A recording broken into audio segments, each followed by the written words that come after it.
Good morning from KFEQ. This is your life, Kent. Kent Hovind was born in 1953, growing up in Illinois. He graduated from high school in 1971. He went right away to Illinois Central College for about 1 year, leaving there to marry his sweetheart, Jo. For the next 15 years, he was assistant pastor and teacher at 3 different small, independent, fundamental Baptist churches, including the church that he started. In 1972, Kent transferred to the Midwestern Baptist Theological Seminary, accredited with the Commission on Accrediting of the Association of Theological Schools, where he attained a Bachelor of Religious Education after 2 years. In 1988 and 1991, respectively, Kent received a master's degree and a doctorate in Christian education through correspondence from the also unaccredited Patriot Bible University in Colorado Springs, Colorado.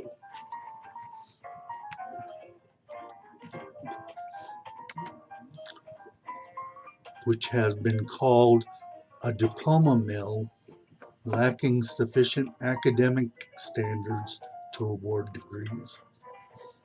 There's been much controversy over his academic credentials. Kent established Creation Science Evangelism, CSE, in 1989. In 2003, Kent set up a series of business entities with the help of Glenn Stoll, a teacher of tax avoidance strategies. Kent was convicted of 58 federal tax evasion in the amounts of almost $4 million and was sentenced to 10 years in prison, which he did serve. To this day, Kent continues to fight and appeal his convictions in court. His contention is that he personally owns nothing, as everything he has belongs to God. Interestingly, he has renounced the U.S. Constitution, stating that it's invalid and that the Articles of Confederation were never repealed and are the legal rules of operation for the United States. As such, he also renounced his U.S. citizenship, stating that according to the Articles of Confederation, he is a natural-born American, but not a citizen. It should be noted here that the Articles of Confederation were ratified individually by only the original 13 states. There are so many legal issues with Kent Hovind that it's nearly impossible to cover them all, except to interject here that the Bible clearly teaches Christians to be subject to those in leadership and to pay taxes even when they seem unfair. The Apostle Paul was proud of his Roman citizenship. So you, Kent, are taking advantage of U.S. law when it suits you, such as claiming tax-exempt status, as well as the use of a passport to travel. Claiming non-citizenship should place you in the status of a legal or illegal alien, which also has its own set of rules and laws that must be followed. You are taking advantage of alleged loopholes in the U.S. law to claim tax-exempt status that none of your followers is able to take advantage of. So you're teaching them, do as I say, not as I do. There were Christians persecuted, jailed, and killed in the Bible, but each and every one was for the cause of Christ, not for evading laws. Well, let me get out of that rabbit hole and on to the meat of this treatise. Kent Hovind is a young earth creationist,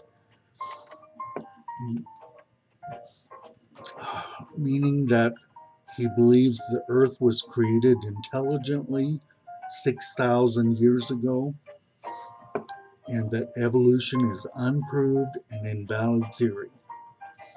Kent has his own theory that he calls the Hovind theory. Kent's theories are disputed by many other young earth creationists. In his theory, dinosaurs and humans coexisted, and Tyrannosaurus rex was a vegetarian prior to the fall of man. Hovind expands on the early 20th century vapor canopy concept of a protective shield that made Earth a relative paradise between the expulsion from paradise and Noah's flood. The flood is expressed as a function of natural rather than miraculous processes. Noah's family and two of every kind of animal, including dinosaurs, which fit because babies were taken aboard. Conditions allowed humans, making the ark's size based on cubits larger.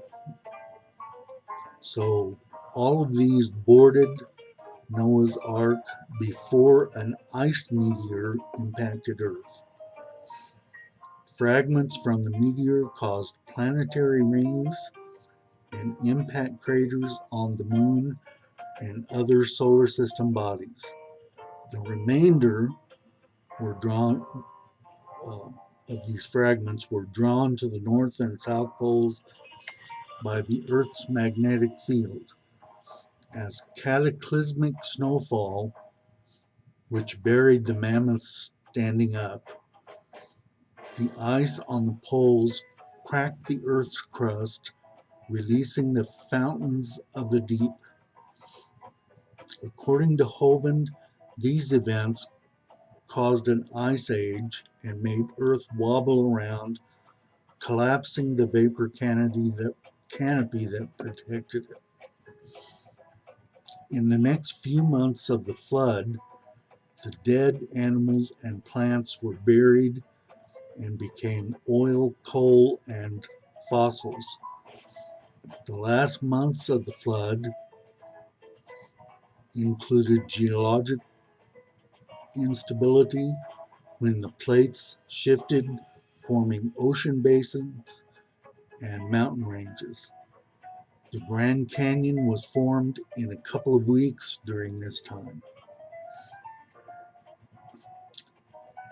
So, in my opinion, just David's opinion, Genesis 1 and 2 are a very succinct summary of creation, starting with the Big Bang to the beginnings of the Jewish peoples. It was never the purpose of the Bible to teach or to refute science. T-Rex, as in all carnivores, had teeth that would not have allowed them to efficiently eat plants. There is no evidence in the geologic, climate, or biological record of this world wide vapor canopy or dome or whatever. And it's clear, according to people that have dug up fossils and carcasses, that mammoths or any other animal were buried standing up. The Bible indicates continents moving in Genesis chapter 1, and no indication is given for man living as continents moved. If a massive meteor hit the earth around 5,000 to 6,000 years ago and caused worldwide devastation, there would be indications in the histories of ancient cultures or mythologies or stories passed down. There were plenty of these ancient cultures living around the world 5,000 or 6,000 years ago. And the same would be true of massive geological instabilities. In fact, as flat earthers have quoted, the earth, the Bible states that the earth would be immovable. The Bible offers no indication that the flood lasted more than 40 days. The assertion that the Grand Canyon was formed in mere weeks also would be a calamity worth noting by ancient peoples. The amount of water needed to carve the canyon in this short time is just staggering. Laboratory tests confirm also that the creation of oil and coal take enormous amounts of time and pressure. So I could pontificate for hours, but I do have a few final comments here. Number one, and this kind of irritates me a lot, you need to refrain from saying that life evolved from a rock. No scientist, no author, no teacher says that. Nobody says that. It's just ridiculous. It's grandstanding on your part to try to make some kind of impact on your audience. It is the spreading of lies, period. Number two, Job 38:4 says, "Where wast thou when I laid the foundations of the earth? Declare if thou hast understanding." So clearly, God is saying, where were you when I created the earth? How do you know how I did it? And the third thing I have is Ecclesiastes 3:11 says, "He hath made everything beautiful in his time. He hath set the world in their heart, so that no man can find out the work that God maketh from the beginning to the end." So he's saying that you can't know the totality of God's creation, and to say that we have a finite creation 6,000 years is contradictory to the Bible. So anyway, this has been Your Life, Kent Hovind. Stay tuned, everybody, to next week as we present another This is Your Life.